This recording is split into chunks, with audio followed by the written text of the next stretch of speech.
दोस्तों, आज का टॉपिक है भारत की राजभाषा। भारत के संविधान भाग 17 और अनुच्छेद 243 के अनुसार भारत में 22 भाषाओं को राजभाषा के रूप में स्वीकृत किया गया है।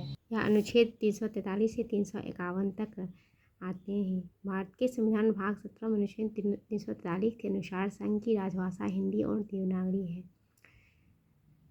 भारत जब आज़ाद हुआ था तो केवल 18 भाषाओं को ही भारत के राजभाषा के रूप में स्वीकार किया गया था। बाद में संविधान के संशोधन के द्वारा कुछ भाषाओं को जोड़ा गया, जिसमें सिंधी, नेपाली, मणिपुरी, कोंकणी, बोडो, डोगरी, मैथिली, संथाली। तो आइए पहले इन 22 भाषाओं को जान लें, कौन कौन सी भाषाएं हैं। फिर उसके बारे में जानेंगे कि कौन सी भाषाएं बोली जाती है। जो चलिए देखते हैं। कश्मीरी, सिंधी, पंजाबी, हिंदी, बंगाली, असमिया, उड़िया, गुजराती, मराठी, तमिल, तेलुगु, कन्नड़, मलयालम, उर्दू, संस्कृत, नेपाली, मणिपुरी, कोंकणी, बोडो, डोगरी, मैथिली, संथाली, ये 22 भाषाएँ हैं। और इसमें से सिंधी जो भाषा है वह 1967 ईस्वी में 21वें संविधान संशोधन के द्वारा जोड़ा गया, और नेपाली, मणिपुरी, कोंकणी 71वें संविधान संशोधन के द्वारा 1992 ईस्वी में जोड़ा गया। शेष 4 भाषाएं बोडो, डोगरी, मैथिली, संथाली जो 92वें संविधान संशोधन द्वारा 2003 में जोड़ा गया।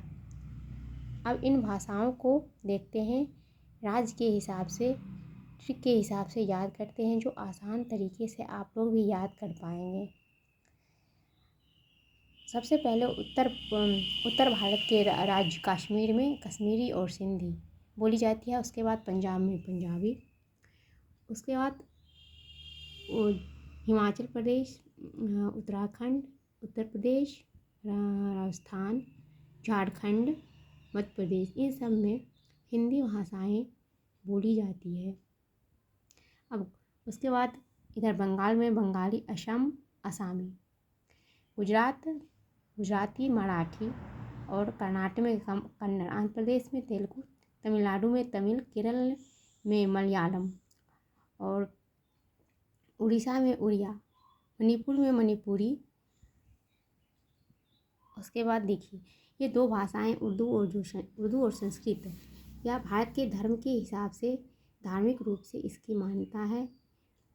और नेपाली जो भारत के उत्तर के राज्य से सटे हुए देश हैं, और इस यहाँ मैप पर देखते हैं, इस राज्यों के अधिकतर लोगों का संबंध और बातचीत, खान पान, वेशभूषा सब एक दूसरे के साथ जोड़ कर देखते हैं, रहते हैं। इसीलिए उनकी भाषाओं को भी, नेपाली भाषाओं को भी भारतीय संविधानों में राजभाषा के रूप में दर्जा दिया गया है।